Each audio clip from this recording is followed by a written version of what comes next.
इस वीडियो को लाइक करें, हमारे चैनल को सब्सक्राइब कर बेल आइकन ज़रूर प्रेस करें न्यू नोटिफिकेशन सबसे पहले पाने के लिए।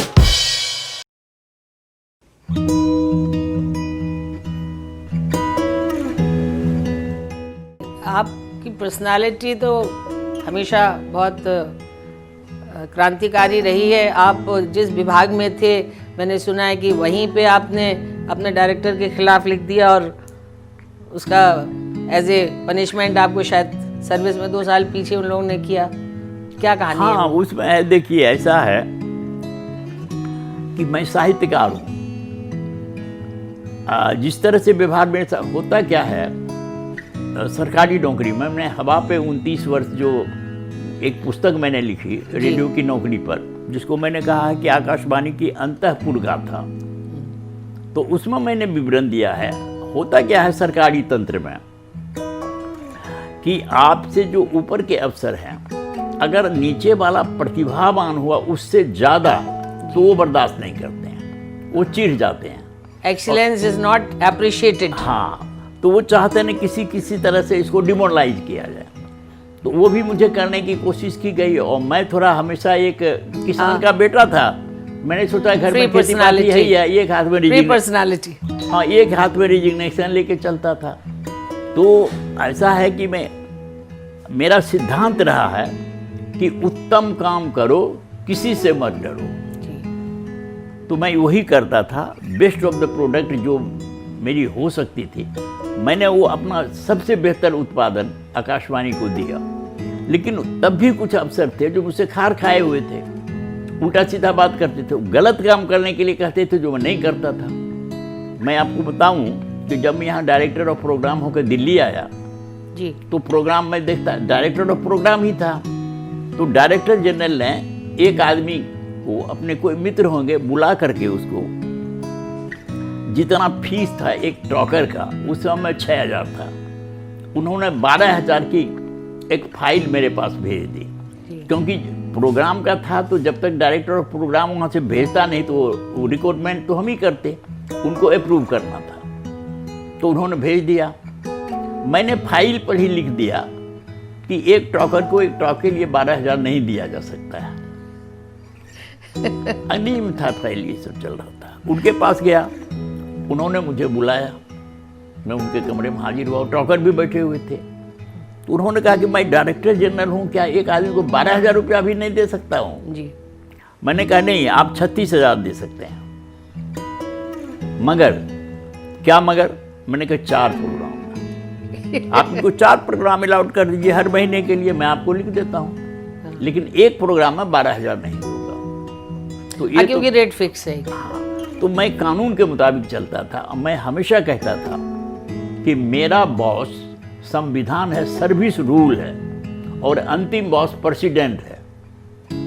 बाकी मैं किसी को नहीं मानता था कि बॉस है। मिनिस्टर हैं तो हैं, आप मिनिस्टर ही नहीं हैं, कोई कानून तो मेरे लिए नहीं है जी। तो कई दफ़े ऐसा हुआ, एक दफ़े ये गुलाम नबी साहब मंत्री थे जी, और मैं इलाहाबाद में था, अनाउंसर का अपॉइंटमेंट था जी। मैंने इंटरव्यू लिया नहीं था, मैंने इंटरव्यू होने वाला था जी।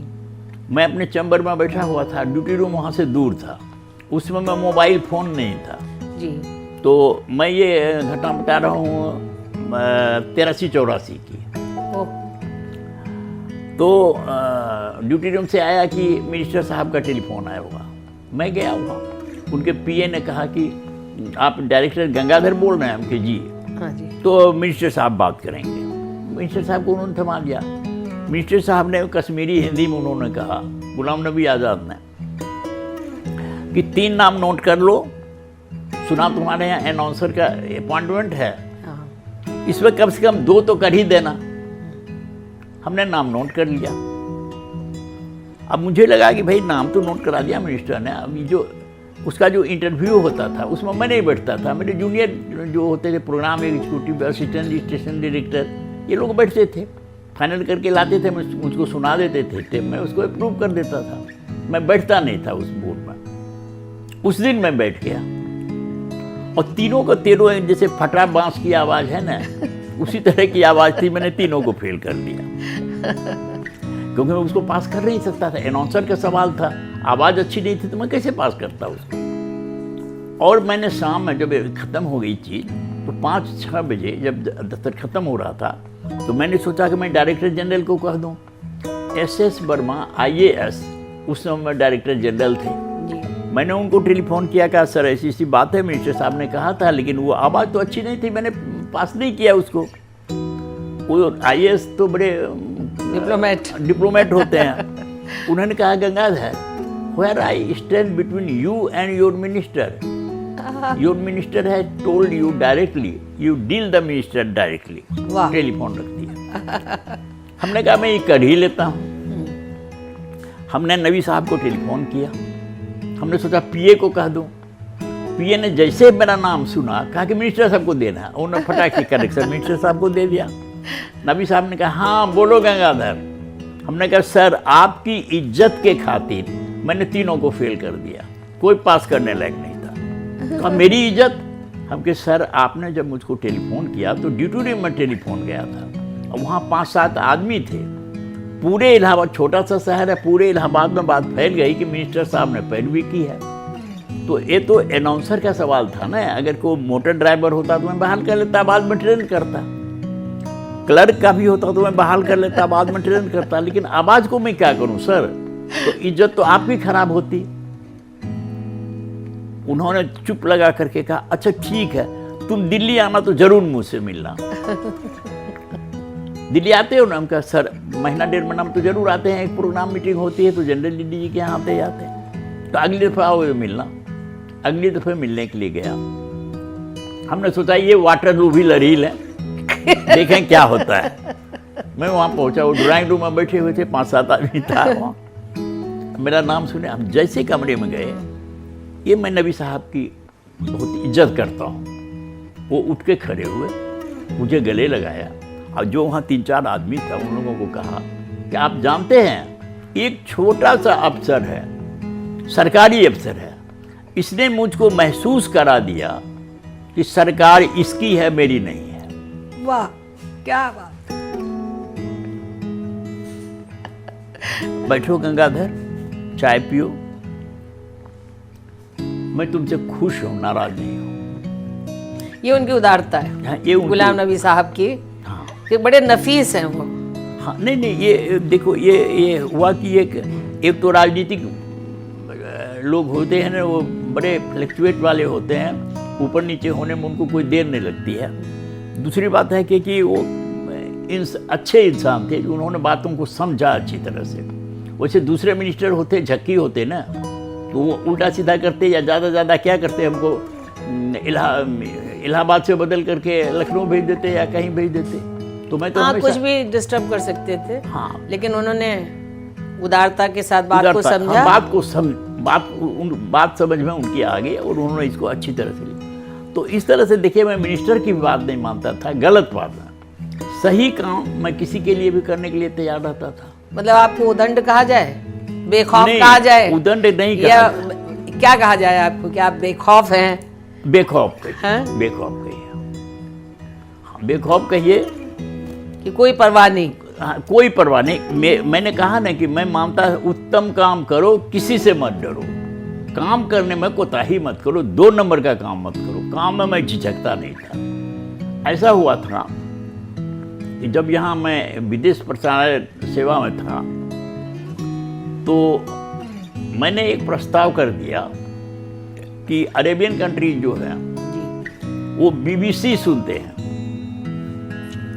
जबकि कतर में हमारा एक बहुत बड़ा ट्रांसमीटर लगा है जो अरेबियन कंट्रीज को कवर करता है अभी भी। हाँ अभी भी, और पूर्वी यूरोप को भी, फ्रांस वगैरह को। हम क्यों नहीं अपने यहाँ से भी एक ऐसा प्रोग्राम करें जो BBC नहीं सुने, हमारा प्रोग्राम सुने, हम हिंदी में अच्छा जैसा प्रोग्राम करें। मैंने एक फाइल बढ़ा दिया, वो मिनिस्टर तक गया, मिनिस्टर ने ओके करके भेज दिया। DG उस वक्त हमसे खार खाए हुए थे, थोड़ा नाराज रहते थे क्योंकि उनकी बात में नहीं, हर बात नहीं मानता था। उन्होंने लिख दिया कि योर प्रपोजल इज अप्रूव्ड, माने आपका प्रस्ताव स्वीकृत है, बहुत अच्छा प्रस्ताव है, लेकिन नमूने के तौर पर आप 30 प्रोग्राम 1 महीने के लिए पैदा कर प्रस्तुत कर दें। फंसा दिया आपको। हाँ दिया। नहीं, मैं कोई हिचक मुझको नहीं हुई, क्योंकि मैं तो जब उसमें गया था तो प्रोडक्शन जानता ही था, लिखना जानता था रेडियो के लिए, किताब ही लिखी, उस पर शास्त्र लिखा, ढेर सारी क्या कहते हैं नाटक लिखे, बहुत सारी चीज़ लिखे, किताब ही उस पर लिख दी यही समझिए। प्रोडक्शन तो मैं करता ही करता था जी। तो मुझको कोई हिचक नहीं हुई। मैं स्टूडियो में बैठा, 30 प्रोग्राम किया, कर दिया, 30 प्रोग्राम करके ऑन एयर दिया। वो प्रोग्राम आज तक चल रहा है, वो मेरा स्टार्ट किया हुआ है, और 2 घंटे का प्रोग्राम है। अच्छा, 2 घंटे? आधे घंटे का प्रोग्राम रेडियो पर करने में लोगों की फजीहत हो जाती है। मैंने 2 घंटे का प्रोग्राम किया। उसमें शुरू किया मैंने वेद वगैरह से, और बनारस के एक वेद पाठी को और मद्रास के एक वेद पाठी को, दोनों के उत्तर दक्षिण का दोनों का वहाँ से, हाँ वहाँ से शुरू किया। फिर बॉम्बे से कुछ लोगों को बुलाते थे। मतलब ऐसा है कि मैं तो चूंकि यहाँ हेडक्वार्टर में था तो पूरे देश के लिए काम करता, लोग जुड़े हुए थे आपसे। हाँ, तो इस तरह से मैं काम से नहीं घबराता था, अच्छा काम करता था। अच्छा, आपका जो ये कैरियर रहा रेडियो का, इसमें सबसे ज्यादा रोमांचकारी घटना क्या हुई? रोमांचकारी घटना 2-3 हुई। उसमें सबसे रोमांचकारी घटना ये हुई कि जब पाकिस्तान का वार हुआ था 72, हाँ 72 का, 66 का, जैसे हाँ 72 का, तो उसमें प्रोग्राम करने के लिए हम बॉर्डर तक गए थे। गोला बरस रहा है, रिकॉर्डिंग कर रहे हैं, ऐसा? हाँ। उस समय ये बड़ी बात थी, अब तो जाते रहते हैं, हाँ, पर उस समय 72 में बड़ी बात थी। बड़ी बात थी उसमें टेलीविजन तो था नहीं, बहुत चाव से लोग सुनते थे, रेडियो सुनते थे। तो ये सब मैंने फीचर किया। दूसरा एक फीचर मैंने किया तेल पर, जो खदान से तेल निकल करके बरौनी तेल सुधार कारखाना में आता है जी, तो उसमें मैंने उसका शीर्षक ही था 78 नदियों के पार। 78 नदियों के पार पाइपलाइन जो आया है, वाह, 78 नदियों के पार, क्या बात। सो वो डिगबोई से लेकर के बरौनी तक कैसे पाइपलाइन आई, कहाँ खुदाई होती है, कैसे मिलता है, ये सब सारी चीज़ों को आप सोचिए कि किस तरह से किया आपने, हाँ, जोड़ा। हाँ, वहाँ का क्या गीत है, असम में उसको सिर्फ लोकगीत के सहारे मैंने लोगों को महसूस करा दिया कि ये आसाम है, क्योंकि असमिया भाषा का बिहू गीत सुनाया। उसके बाद जैसे पूर्णिया में आया तो पोलिया भाषा में किशनगंज वगैरह का होता है, बंगला भाषा मिला, वहाँ दिया। फिर बरौनी में आकर के भोजपुरी और मगही और इस सब में मैंने लोकगीत बैकग्राउंड में दिया। तो इस तरह से मैं, और वो चेकोस्लोवाकिया तक गया वो फीचर, वो ट्रांसलेट होकर अंग्रेजी में। तो इस तरह से मैंने रेडियो के लिए बहुत काम किए, और रोमांचक यही सब था, और क्या होता है। आपको कितने अवार्ड्स मिले? अवार्ड्स की गिनती में नहीं बताऊंगा, क्योंकि मैं पुरस्कार को तिरस्कार समझता रहा। अच्छा, क्यों? कारण है, पहला पुरस्कार मुझको, मैंने एमए पास किया और उसी के अगले साल जब मैं कहीं नौकरी भी नहीं कर रहा था, चुन्नू मुन्नू एक अखबार संपादन कर रहा था, मेरी पहली किताब 3 रंग 13 चित्र निकली। कहाँ से? वहीं पटना से। किस नाम से? 3 रंग 13 चित्र। उसमें मैं ढिबरी के लेखक के रूप में प्रसिद्ध हो चुका था हिंदी कहानी में, वो कहानी भी उसमें थी। वो बिहार राष्ट्र भाषा परिषद को मैंने जमा नहीं किया, न मेरे प्रकाशक ने जमा किया, लेकिन फिर भी चुना गया वो पुरस्कार के लिए। उदीयमान पुरस्कार मुझको दिया गया, 500 रुपया और ताम्रपत्र। और वो दिया गया किसके मार्फत? काका कालेलकर के हाथों। क्या बात। तो जब काका कालेलकर के हाथों ताम्रपत्र में ले रहा था, और जबकि रुपये वाला लिफाफ दिया, तो मैंने उसको देखना चाहा, वही जिज्ञासावश। तो उन्होंने हमसे कहा कि बेटे, ऐसे ही कहा, बेटे, जो नौजवान आदमी था, बेटे यह मत देखो कि पुरस्कार में क्या मिला है, यह देखो कि क्यों मिला है और किसने दिया है। जी।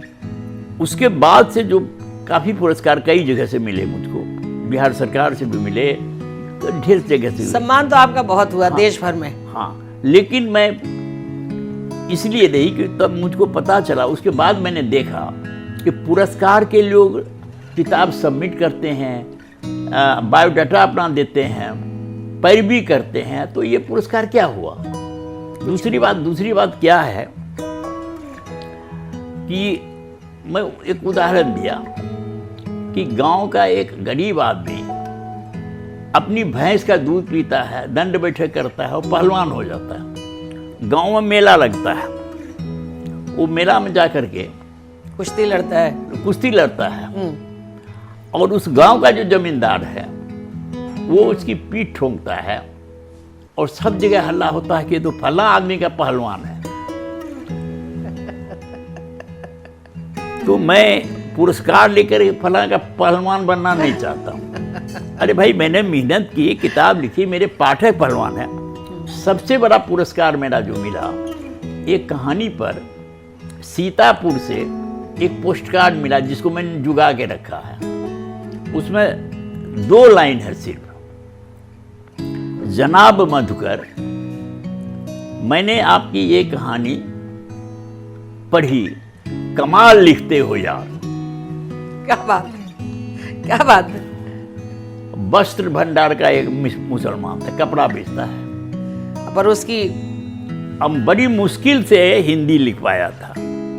मैं सबसे बड़ा पुरस्कार उसी को मानता हूँ। उसे मोटी मोटी किताबें आई मेरे पर, ढेर सारी आलोचना की किताबें, इंटरव्यू हुआ, बहुत सारी चीज़ें हुई, रेडियो टेलीविजन पर सारी चीज़ें, लेकिन उससे बड़ा पुरस्कार मैंने आज तक नहीं पाया। एक मुसलमान जो कि हिंदी लिख नहीं पा रहा है और कपड़ा बेचता है, लेकिन आपकी कहानी पढ़ रहा है।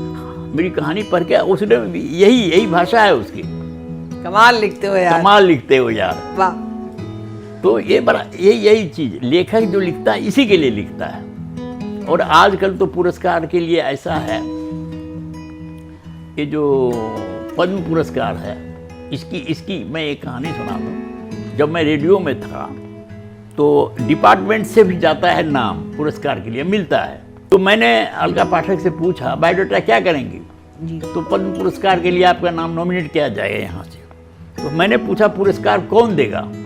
तो राष्ट्रपति देते हैं, जानता तो था ही, उन्होंने कहा राष्ट्रपति देते हैं। तो हमने कहा राष्ट्रपति जो अपने अभी यहाँ मौजूद हैं वो साहित्य के बहुत बड़े नेता हैं क्या, या बहुत बड़े अफसर हैं क्या? वो ब्रॉडकास्टिंग के बारे में क्या जानते हैं? आप लोग तो भेजिएगा ब्रॉडकास्टिंग के वास्ते में या साहित्यकार के वास्ते में। न तो वो ब्रॉडकास्टर है, नहीं तो वो साहित्यकार है। हजारी प्रसाद द्विवेदी अगर मुझको दें पुरस्कार तो मैं ले लूँ, राष्ट्रपति से मैं क्यों पुरस्कार लूँ, किस लिए लूँ? अगर मैं राजनीति में होता तब मुझे देते तो मैं ले लेता। तो मेरा पुरस्कार के मामले में इस तरह के विचार रहे हैं। और पुरस्कार को मैं तिरस्कार समझता हूँ इसलिए कि लोग पैरवी करते हैं। अब की दफ़ा मैंने पेपर में पढ़ा था 2700 नॉमिनेशन पद्म पुरस्कार के लिए लोगों ने अप्लाई किया है, 2700 लोगों ने। अब सोचिए, ये तो नौकरी की वैकेंसी हो गई ना, यहाँ पुलिस की बहाली होगी, बायोडाटा भेजिए। तो अब ऐसा पुरस्कार लेके क्या होगा? पुरस्कार बारे में मधु जी मेरी आइडिया, मेरे विचार यही है। Thank you. दोस्तों, ये हैं डॉक्टर मधुकर गंगाधर, जिन्होंने 101 कहानियाँ लिखी हैं, 11 उपन्यास हैं, बहुत सारे नाटक हैं, कविताएं भी बड़ी ओजस्वी, पावरफुल इनकी कविताएं हैं। और आसानी से कोई चीज़ इन्हें समझ में नहीं आती, ना ये धारा में बहने को तैयार हैं। ये तो वही करते हैं बेखौफ होके, दबंग होके, जो इनकी कॉन्शियस यहाँ से और यहाँ से जब आवाज़ आती है उतना ही काम होता है। तो आज के लिए बस इतना ही। इनके जीवन के जो अनछुए पहलू हैं उस पर हम अगली कड़ी में बात करेंगे। तो कैमरामैन सुनील गौतम के साथ मधु श्रीवास्तव का नमस्कार। डॉक्टर साहब नमस्कार। धन्यवाद।